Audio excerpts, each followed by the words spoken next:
So as you might have seen in our review last month, we think the HP Reverb G2 is an incredible VR headset. Its controllers, however, not so much. They're a little awkward to hold, but more importantly, the tracking is very hit and miss. In fact, it's tricky enough that it's tough to recommend the G2 to the most dedicated VR users that hold tracking above all else. So what if you could swap out the G2 controller tracking for something a bit more stable? That's where our old friends the Valve Index controllers come in. Yes, it is entirely possible to switch out the Windows MR controllers for Valve's most recent designs. The result is pretty incredible. Superior Steam VR tracking with the clearest VR headset on the market.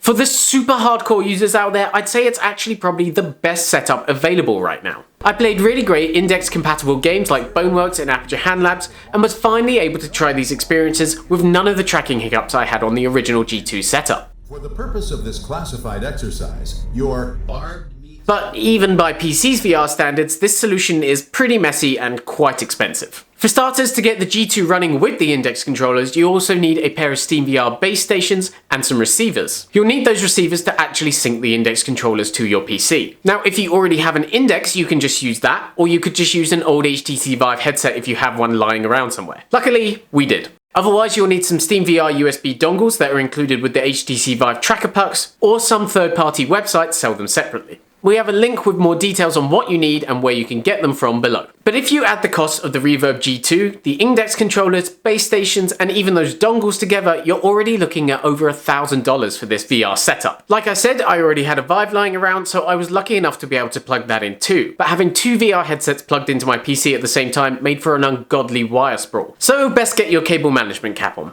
Once you have all of these components, you'll need to go through the standard PC setup for your Index controllers. Then you can use a magic bit of kit called the OpenVR Space Calibrator software to basically swap out the Windows MR controllers with the Index controllers. It takes jumping through a few hoops, and again, we've got a link below going into more detail of how to do it, but it honestly wasn't quite as complicated as I was expecting. Also, I wouldn't have been able to do this without working out a few things from Eric for President's VR video, so thanks very much for the help there, Eric. Once I was all set up, you're able to turn off your Windows MR controllers and set them aside. You'll probably still need them once or twice when turning the system on and off again, but other than that, they can be pretty much put aside for good.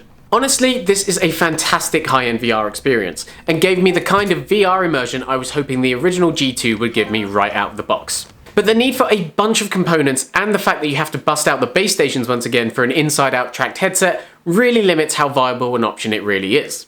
If you are a super dedicated VR user that doesn't mind throwing a grand at the very best setup, then by all means, give it a shot. But if you are anything less than the most enthusiastic of enthusiasts, it's tough to recommend this as the right setup for you.